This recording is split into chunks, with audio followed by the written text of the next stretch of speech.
Honorable Men Discord. Let's talk Tiger Woods' recent accident in Florida. Let's talk about it. How you see yourself is how you perceived. I see a man strong, gifted, head strapping, never down on his knees, begging. Gotta make a way, even in my darkest hour. Say the odds against me was new. I would never cower. As always, welcome back to another episode. If you haven't already, hit that like button, hit that subscribe button. Tell a friend and tell a friend. I drop episodes daily at 5 p.m. Eastern Time. So beside me, I have the news report about Tiger Woods' accident in which he rolled over while driving his car not too far from his home. And this happened out in Juniper Island in Florida. So let's watch this news report and I'll talk about it further. PM on Jupiter Island, authorities responded to a collision where a Land Rover driven by Tiger Woods overturned on its side after striking a trailer being towed by a pickup truck. Looked in his mirror and saw a Land Rover, dark-colored Land Rover, overtaking him at high speeds. According to investigators, Woods was able to exit the vehicle on his own and was not injured. The other driver also escaped without injuries. Jupiter police requested assistance from Martin County Sheriff's Office after noticing the driver appeared impaired. Our DUI investigators came to the scene here, and Mr. Woods did exemplify signs of impairment. Authorities say alcohol is not believed to be a factor, which was later confirmed at the jail. So Mr. Woods did a breathalyzer test, blew triple zeros, but when it came time for us to ask for a urinalysis test, he refused, and so he's been charged with DUI, with property damage, and refusal to submit to a lawful test. Woods is now facing 2 misdemeanor charges. Meanwhile, President Donald Trump also reacted to the incident. I feel so badly. He's got some difficulty. There was an accident, and that's all I know. Very close friend of mine. He's an amazing person, amazing man, but some difficulty. The crash happened around 2. I can respect that there was nothing poorly said about him. Listen, the grass is not greener on the other side. You know, I see people in the comment section mentioning the fact that, you know, his wealth, when you're going through it, you're going through it. No one could escape life. All right, that should be the takeaway. No one, no man, no woman could escape life. And to be honest with you, I believe he started to spiral noticeably after his divorce. When he divorced his wife, I believe that's when he started to spiral out of control. So he and Ellen Nordegren, excuse me, I'm struggling to pronounce her last name, Nordegren. They finalized their divorce back in August of 2010. And just before that, he had an accident in 2009, but I think that's because he knew the divorce was coming. They were probably going through it for some time, and then it was finalized in 2010, but he had that first accident in 2009, and trust me when I tell you, or I should say believe me when I tell you, I think there's a correlation to that and his divorce. And ever since then, I don't think he's ever really rebounded. He did win a PGA Tour. His last PGA Tour, they said, was 2019 out in Japan, in Zozo. It was a Zozo, Japan. But I still think he's been struggling. Now, who really knows the reasons why they divorced? Maybe there was a problem that the world didn't know, and that's what led up to the divorce. And if anything, the divorce exposed it and brought media attention to his relationship and personal life.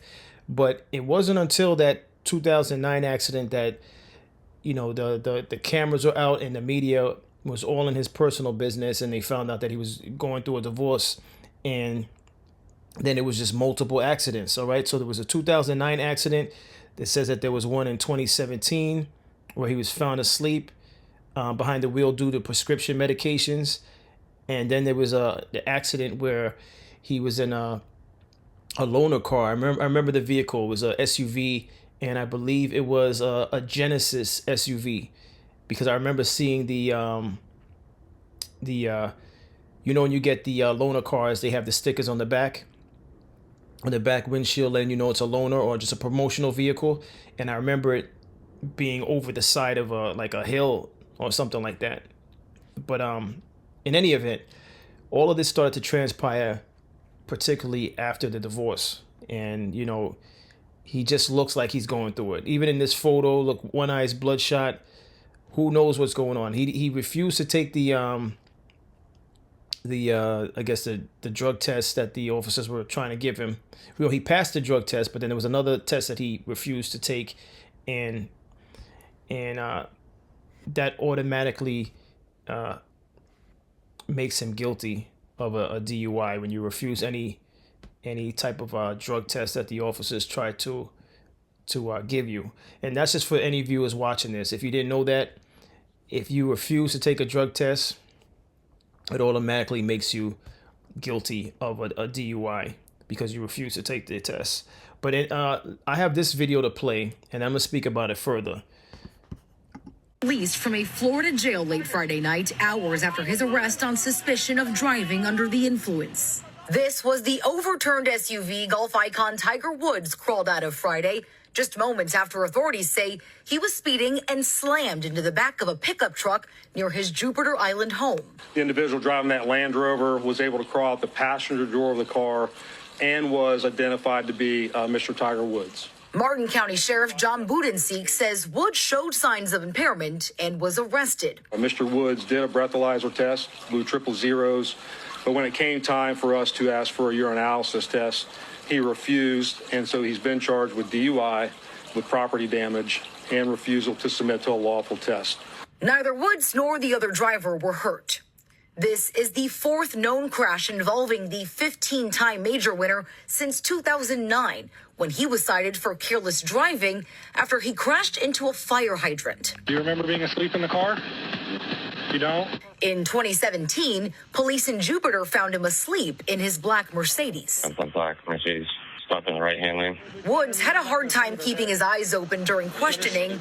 Officers even asked him to try and recite the alphabet. He was arrested for DUI and later pled guilty to reckless driving.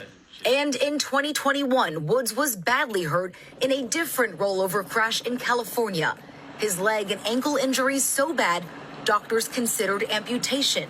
Just this week, his return to competitive golf was looking up after he played in an indoor golf tournament Tuesday, and rumors swirled about a possible return to the Masters. And Woods is also facing charges for property damage and for refusing to take that urine test. Since authorities ruled out alcohol here, they would need the result of that test to know if he was under the influence of something else. Tiger Woods released from... All right, so I was wrong about the decal being on that vehicle, but that I believe that was the Genesis SUV, because I remember when that report came out. But in any event, let me just clarify that his last tournament that he won was 2019. That was the Zozo Championship in Japan.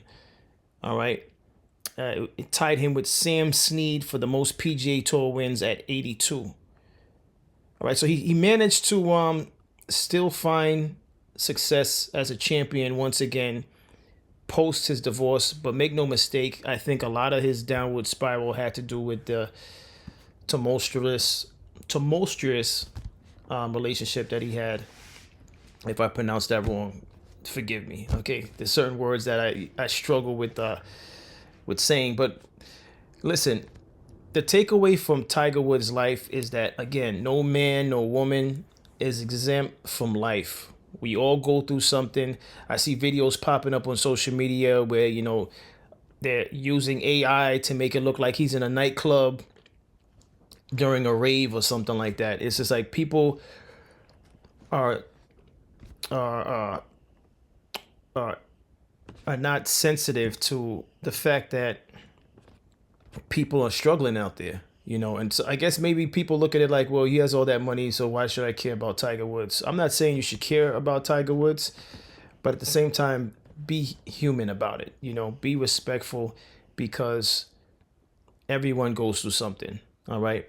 And I just hope he figures it out, because with this many accidents, it's actually a blessing that he's still alive with the amount of times he's had accidents. One thing that I noticed in one of the comments of the videos I was looking through is someone said, why, as a billionaire, do you not have a driver?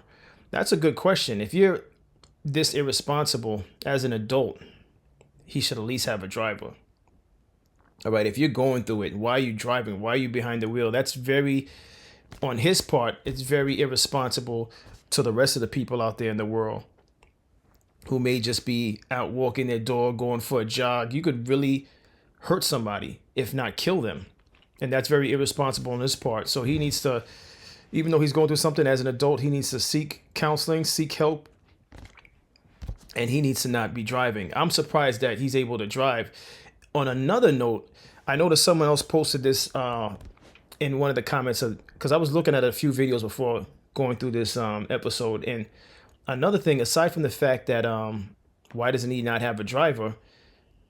Why is he able to still drive? If this was a regular person, a regular citizen, their license would have been taken from them. It seems like he has like 9 lives when it comes to the motor vehicles department. Why is he able to drive? He's clearly irresponsible. He's clearly irresponsible. So someone needs to step in and be responsible for him, because I don't want to see a news report where either he gets severely injured or someone else gets severely injured from his negligence. But I wish him the best. And again, the takeaway from this is that no one is exempt from life. When life hits you, not everyone knows how to handle it. No one knows how to seek help. Some people may feel too proud to seek help because they feel embarrassed because they're in the public's eye. And first of all, it's not easy having the spotlight on you everywhere you go. This is why I say the grass is not green on the other side. Being a celebrity, being popular is not what it's cracked up to be. Some of the things that we take for granted are some of the most precious things. And one of that is privacy. Privacy is very precious. I wouldn't trade that for nothing. Yes, would I like more finances? Absolutely. Why? Because I want to be able to travel more. I think I've mentioned that before. I'd like to be able to travel more and enjoy different places without having to feel like I'm struggling. I'm gonna have to recoup those travels. But with that being said, one thing I would not want to give up is my privacy. So being a super celebrity, being someone with the notoriety of Tiger Woods, it's not easy to deal with. And then with your personal life spiraling out, it's like you don't even know who to turn to because there's not a lot of people on your level. So that it's like you're a victim of your success when you're in a position like Tiger Woods.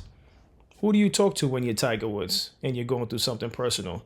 You don't know who to trust. You don't know who's going to run to TMZ. You don't know who's going to tell your business.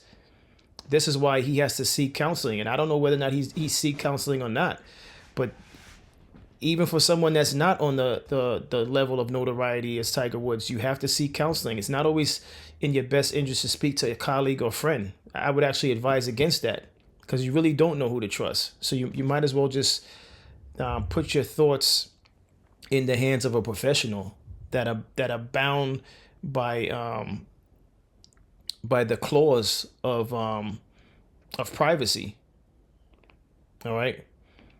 But what's your thoughts on all of this? What's your thoughts on Tiger Woods? What's your takeaway from the amount of accidents that he's been involved in? And unfortunately, he's an adult. And, young folks see this and they, when adults try to tell them better avenues to take in life, they say, well, look at this person. And they would be right in this regard. They would say, hey, look at these adults. They're not acting much more mature than we are. They're not letting someone else drive them. They're not passing the key. These are things that were told to us in commercials and through good parenting. They would tell you if you intoxicated, don't get behind the wheel, let your friend drive. These are things that was taught to me when I was a young adult. And I couldn't be upset at a young adult seeing the way Tiger Woods is acting and not challenge that by saying, look at him. Why is he not letting someone else drive? I don't have the answer to that. But what's your thoughts on all of this? As always, I appreciate everyone for tuning in. If you haven't already, hit that like button, hit that subscribe button, tell a friend to tell a friend. I drop episodes daily at 5 p.m. Eastern Time. And as always, stay honorable.